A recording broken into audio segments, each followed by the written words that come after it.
What's cracking, Tube Gang? It's Supreme Boy Eli. Today video we got one capitalist, Patrick Bet-David. If you don't know who this is, he's like a millionaire, multi-millionaire actually. Versus 20 anti-capitalists. You feel me? I don't want to do too much talking. If you know what capitalism is, then you should know what capitalism is. You live in America. But let's go ahead and get into this video. And let's see. We got one capitalist. One capitalist versus 20 anti-capitalists. And the system fails. Who agree? Hey, great to meet you, Patrick. What's your name? My name's Mason. Mason, good to meet you. Yeah. I'm a big fan of the channel. Are you so, really? Yeah, I do That's watch good it to quite hear. regularly. Very cool. I do not agree with your claim. I don't think that incentives are only born out of capitalism. Okay. Most capitalist defenders say that incentive is because of scarcity, and people's ability to get what is necessary pushes them to work harder. Y'all feel like this true? I'd say that some of our hardest workers are single moms working 3 to 4 jobs, and the resources that they're able to acquire compared to those that utilize their workers in order to build profit for their own companies is not equivocal. So how would you do it? How would you change it? Yeah, so I think that humans inherently want to be meaningful. They want to contribute to their communities. They want to contribute to society. When you look at depression rates, oftentimes it's people who aren't able to do anything besides laying in their bed and basically barely taking care of themselves. So I think that it's just a human intrinsic value to want to bring value to their community or grander society. Okay, so I don't think that it has to be through scarcity alone that scares people into working, if that makes sense. I worked for scarcity. I think there's levels to it. You have the survival folks who work for survival Facts. to pay their bills. Some work for status, some work for freedom, and some work for legacy. The folks that work 3 or 5 jobs, to pay their bills and do what they're doing, if the incentive wasn't there, they wouldn't work 3 to 5 jobs. Some of the guys that make a business that solve a lot of problems. The incentive there is either I die or I work. That's not really a system that rewards merit. That's a system that pushes people into insecure positions. Not necessarily. In many cases, we put ourselves in situations as well. But when we're talking about that it's an individual failure for these single mothers that are working 3 to 4 jobs. For some of them, it is. Interesting. For some of them, it is. I'm glad you bite that bullet because most people are not going to say that it's a moral failure of people that are born into poverty that continue. This gonna be messy. This gonna be messy. We ain't even gonna watch it full. We only watching like 10 minutes, but this gonna be messy. Mother, we had, my parents got a divorce twice. They married each other, they divorced, they remarried each other, divorced again.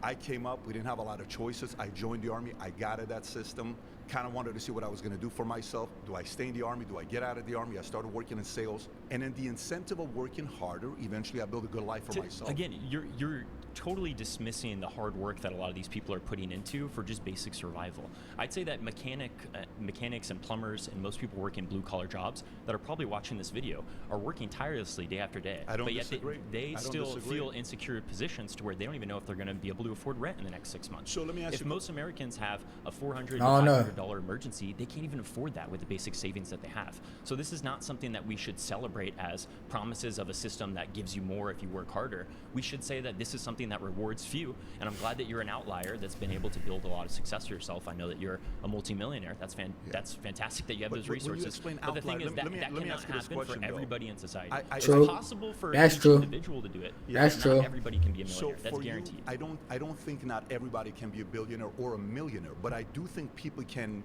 find ways to use their time to effectively increase their market value, and I don't think many people do that. When I talk to people and they tell me, I've watched this show, I've watched every one of these shows, I've watched every one of these Netflix shows, you can use that time to increase your market value instead of kind of, focus on what's going on with the stories and shows that are out there. Let's move away from Netflix and TV shows. Keep saying. Talk specifically Facts though. He's spitting though. Motherfuckers be spending all that time watching them shows. All them hours watching them shows. You could be making money, working out, building some type of routine, but you binge watching this show. Nah, I ain't saying you can't binge watch a show. I love me a good show every now and then. But you can't continuously be doing that shit. People be binge watching shows for like 2-3 weeks. No bap. Capitalism is a system of merit that rewards people that are of higher merit? I do. Okay, so how would you say that this is a meritocracy when we have some people that are born into excessive wealth and some people that are working minimum wage jobs to provide for 3 or 4 kids? How would you say that that's a meritocratic society? Those are 2 different things. They are 2 different things, very unequal things. Well, no, not necessarily. The parents get credit for making responsible decisions so they can take care of their kids. The So it's parents not a get credit. meritocracy, though. We're but building dynasties of wealth. I didn't come from dynasties of wealth. I know, came from you're a an outlier. 99 cents. I get that. I get that individual. We're talking about systems. Capitalism is a system. It's not an individual testimony. But it's a system that you get to use in your advantage. It's a system that's produced the best results than any other economical system. There's not an economical system that's produced better results than this based on the incentive. History is a march of progress, right? So there are going to be advancements that we make, or there's going to be solutions that we make to previous ailments. I'm not saying that capitalism hasn't brought in better things than systems like feudalism or monarchy, but that does not mean that we're at the end of history. Do you think that capitalism is the final solution, and this is what we're going to last I think capitalism is the best economical system because it gives an incentive for you to decide how big of a life you want to build. And by the way, the best way to judge it, let me just say this to you, the best way to judge it is in a very simple way. Take all the countries around the world. There's many different economical systems. What has the longest line of people wanting to get in there? It's America. Why is that? 15 million people came here illegally. Millions came here illegally just the last 4 years. But a lot of that is because of economic scarcity in other countries. Well, one of them, we could talk about one, is American exceptionalism, which is continuing. Good to meet you. Thank you. Ooh, it's tough. Imagine bringing your side Fuck! just by thinking about it. Meet Alright, bet we Gucci. Gucci gang. Wait, damn, what was the question? Hold on. You.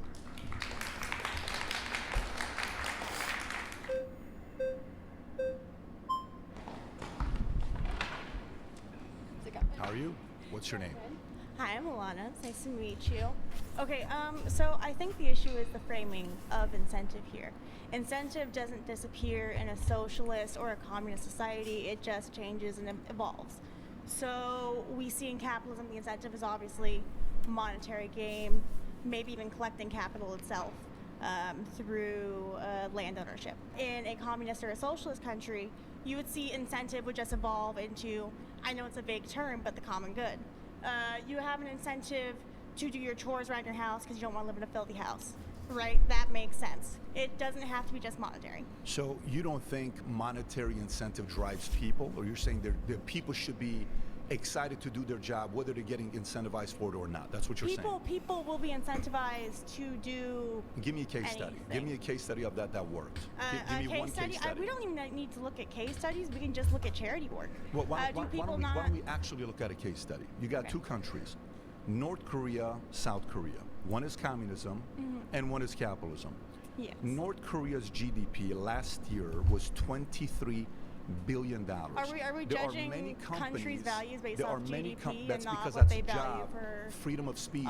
You can't, like, if you lived in North Korea, you wouldn't be able to do what you're doing right now. You wouldn't have a vote. That's facts. In South Korea, I'm gonna facts, boy. That shit over with. Korea, their GDP is $1.7 trillion. South Korea is also owned by like 5 companies in total in the entire 70 country. times better you think than that's North something Korea. to buy? If you aren't employed by the top 5 countries, you are practically unemployed in these countries. Do you like to be free? I'm not going to be free in a country like South Korea where I'm only employed in 5 companies to or call no somebody job. out like me? Do you like to be free where you can have a strong opinion? Do you like to be free to have your I like to be free, but that's why I'm anti-capitalist. Well, maybe you are that is to why North I'm Korea anti-capitalist, or because Cuba or capitalism Venezuela. removes that choice. There is no real How y'all incentive. feeling? How y'all feeling, The bruh? incentive is survival. When you get into communism, the incentive is for the common good. I love that. I got an offer for you before we move on. If I were to give you your $2,350, which is the cost to renunciate your citizenship, and I paid you your first class, flight to whatever communist country, and $20,000 of spending money. Name me a communist country. Would you give up your citizenship to go to that country? And Whichever communist country you want to go to. Yeah, Cuba, we can give you Venezuela, we give you North Korea, any one of those you want to go to. Choose any Which one you want to go to though? And I'll fund it for you if She low-key lost. She lost already. I mean, bro. She wasn't ready for that counter. But I like her argument though. What's your name? My name's Hunter. I'm gonna be honest, I've never seen your videos before. Even though there is some real value to free enterprise, the profit motive often creates a perverse incentive and worse outcomes in certain situations. For example, healthcare. How much would you pay for a life-saving treatment for yourself or one of your family members? How much would I pay for it? Say you have cancer and you have an 80% survival rate with chemotherapy and less than 10% without it. How much would you pay? Whatever it takes, right? Sure. That's a situation of inelastic demand. When the amount that you're willing to pay is not based on the value of the service, because your life does not have a finite value. In the US, 66.5% of all bankruptcies are because of medical debt. In most other developed nations, that number is way lower, if not zero. And at the same time, the US does not have one of the best healthcare systems in the world. We pay over $13,000 per capita. Meanwhile, Taiwan, which by most metrics has the best healthcare system and a national healthcare service, only pays about $2,500 per capita per year. So what does that tell you? That tells you us that's wasted expenditure. Yes, that is a massively wasted expenditure. That tells you the government doesn't know how to spend our money. No, they keep in our raising case, taxes, we we're keep spending more money, and they don't know how to spend the money. No, most of that money is coming from private insurance. In fact, 77% of the people who went bankrupt from medical debt had insurance and then lost it because they couldn't pay. So we can address that, the fact that 60-something% of bankruptcies are due to health, which is your right. We've done many content on that piece. I want you to come back to incentive. Address the issue with incentive right now, with capitalism. The reason why the medical debt is so high in that is because of the profit motive. If people will pay whatever it takes to not die, the profit motive in that case is perverse, because healthcare shouldn't be a market in the same way that other things might be a market. So you don't think the motive to have profit, to come out with a solution, is a good thing for the marketplace, specifically in the healthcare side? I think it depends. Hey, he got a point. He got a point. It's way different when we're talking about video games or cell phones or TVs or other goods that aren't as necessary as healthcare treatments. Healthcare. Yes, I'm talking specifically about healthcare and certain other markets where there's a natural... You ever heard of Home Depot? Yes, I'm aware. So one of the guys who's the founders of Home Depot, investors of Home Depot, his name is Ken Langone. His father died at 62 years old. Ken Langone today is roughly 90 years old, give or take. When he died at 62 years old, he tells the story that if there was a simple thing as blood thinners, his father would have lived to be 90 years old just like he is today. Yes, that makes sense. Came because of innovation, which he's been on for many years. My dad's been on blood thinners for the last 40 years. So I think the you're conflating two things right now. Not all innovation is the result of the market, because many healthcare developments are created by research grants from healthcare funding, whether it's in the United States or in other countries. In most other first world countries, the result of medical research developments, which are massively outpacing that in the U.S. now because of our inefficiency, because we have a market-based system for healthcare. A very basic question for you. Most of that is because of non-market-based systems. Basic question for you. Ooh. If that's the case, it keeps going back to the same thing. If it's better in other places than it is here, why are Americans and that's others true. not going there? They do Why got a are people point. coming here? It's very basic. How much does a plane ticket cost? No, they have the money to go to different places. They don't, because they know America's the greatest country in the world. They know it. Okay. Appreciate nice you. to meet you, by the way. Alright, bruh. How y'all feel on this topic, bruh? On this anti-capitalist versus capitalist topic, bruh. Let me know in the comments, man. I honestly feel like America is the place to work. You feel me? You do got the highest dollar value, so this is the place to work. Unless you got crypto or something, you know. But, yeah, you know, you work in America, you know. And then, if you want to go overseas and use your American dollars, that's what you do. You feel me? That's what I think. But let me know if y'all made this all the way to the end. We on to the next one. Gang.